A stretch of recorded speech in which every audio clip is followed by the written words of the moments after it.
In an audacious rebuke to the British Crown itself, the firebrand governor of Nigeria's Lagos state has defiantly ejected the Duke and Duchess of Sussex from his domain, igniting an unprecedented diplomatic firestorm by declaring the royals unwanted persons, whose continued presence disgraces Africa's cultural sovereignty.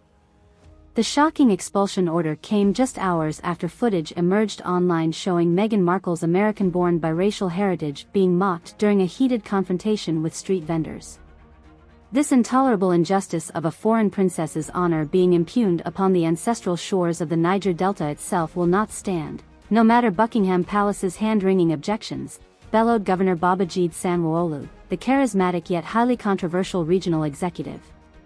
The proud territories under my jurisdiction hereby repudiate and revoke any pretenses of hospitality extended towards these interlopers from the dying British imperial strain.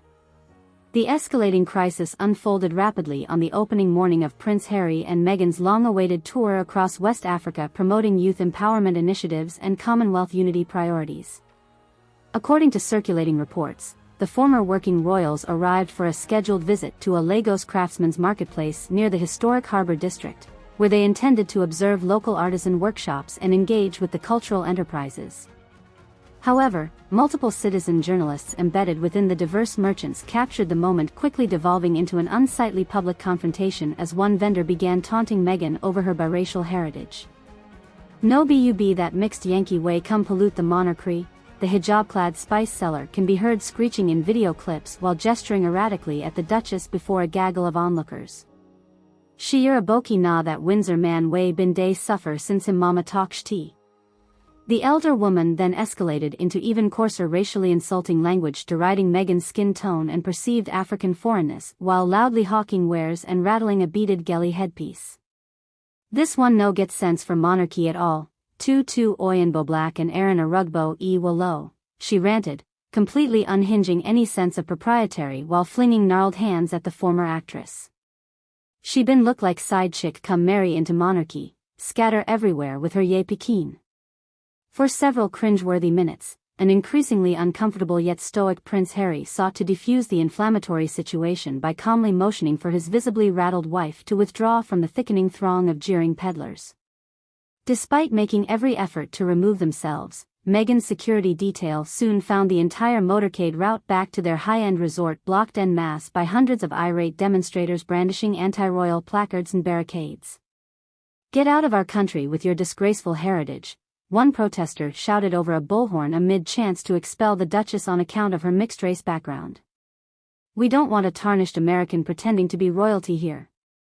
While many anticipated some degree of backlash from more traditional factions upon the Sussexes arriving across the ultra-conservative Sharia region, few could have foreseen the shocking ferocity awaiting Meghan or the radical political unrest set to boil over in response. Within mere hours of the marketplace confrontation going viral online, Governor Sanwo-Olu convened an emergency meeting with top religious and civic leaders issuing a stunningly defiant proclamation. "As leader of our proud indigenous citizens with roots tracing back to the ancient Benin and Yoruba kingdoms predating the British colonial savagery, I move under supreme executive protection to officially designate the former Harry Mountbatten Windsor and so-called Duchess Meghan Markle as persona non grata illegal migrants to be summarily expelled from the whole of Lagos state, effective immediately."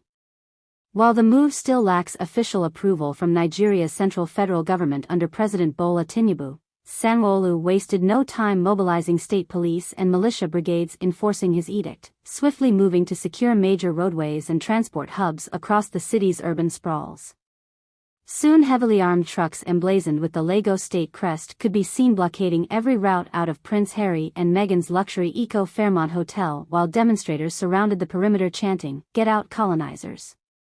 This is our ancestral homeland autonomous from any British diktats," the regional leader railed before cheering mobs within hours of bringing the entire megacity grinding to a chaotic halt over the expulsion order.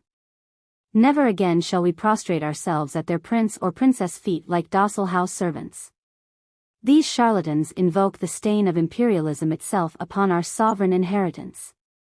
As the siege around the Sussexes' compound transformed into a bonfire-lit stalemate overnight, an immediate crisis engulfed Whitehall and Buckingham Palace over how to properly respond to such an audacious slap from the former British Commonwealth nation.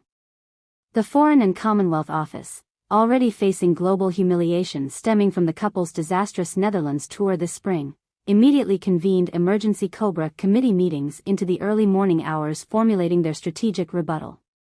In no uncertain terms does the royal household or His Majesty's government recognize this renegade's self-proclaimed legal authority to dictate British subjects' right of return or safe passage, no matter how sensationally dressed, thundered Foreign Secretary James Cleverly before bleary-eyed cameras flanked by constitutional law advisors. The Duke and Duchess of Sussex presently being willfully blockaded from all points of egress represent the very embodiment of Commonwealth principles. That an elected regional official would so flagrantly trample all principles of diplomatic reciprocity for cheap political gain defies anything resembling a stable democratic order, and shall be met with all requisite escalations in due turn.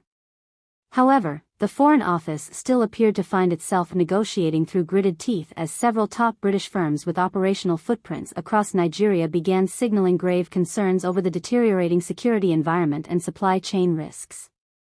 Oil supermajors BP and Shell issued advisories restricting international staff movements and evacuations until further notice, while Vodafone and ExxonMobil followed suit suspending major contract fulfillment across the Niger Delta environs. Rest assured that the usual coercive tools at Her Majesty's disposal for safeguarding economic interests and British subjects shall absolutely be levied against these destabilizing hooligans orchestrating unlawful detainments against our sitting royal representatives, Cleverly added in typically undiplomatic fashion.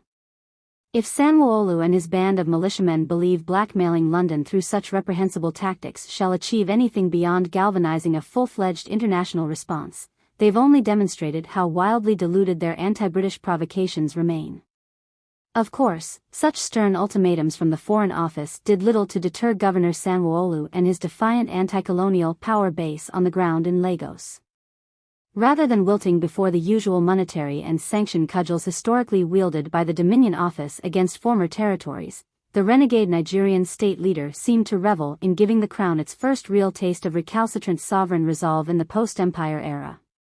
If Britain believes exerting its depleted imperial footprint through corporations and banks shall force our proud ethnic nationalities throughout the Niger Delta to cower, they have thoroughly failed studying our long resistance against such subjugation before. He roared at mobs encircling the Fairmont barricade before conducting a mosque visit to pray against the alleged, continued affront to racial dignity by uncommitted foreigners. For centuries, our ancestors shed blood battling Portuguese, Dutch, French colonial occupation and missionary domination from abroad, even burning our villages and sacrificing youth into marsh-tide graveyards rather than submit to enslavement. And now for the crown's puppets to inflict its own warped notions of supremacy upon our sacred earthly soils and cultural inheritance via womb? That is a sin crying out to the heavenly ancestors themselves for ruinous cosmic retaliation upon these depraved lost children. As the standoff between the expelled royals and their Lagos captor state showed no signs of de-escalating heading into the weekend, an already overtaxed Rishi Sunak government found itself staring down the latest in a seemingly endless barrage of domestic and global crises, only further exposing the long-dwindling overseas reach and reputational leverage of the crown worldwide.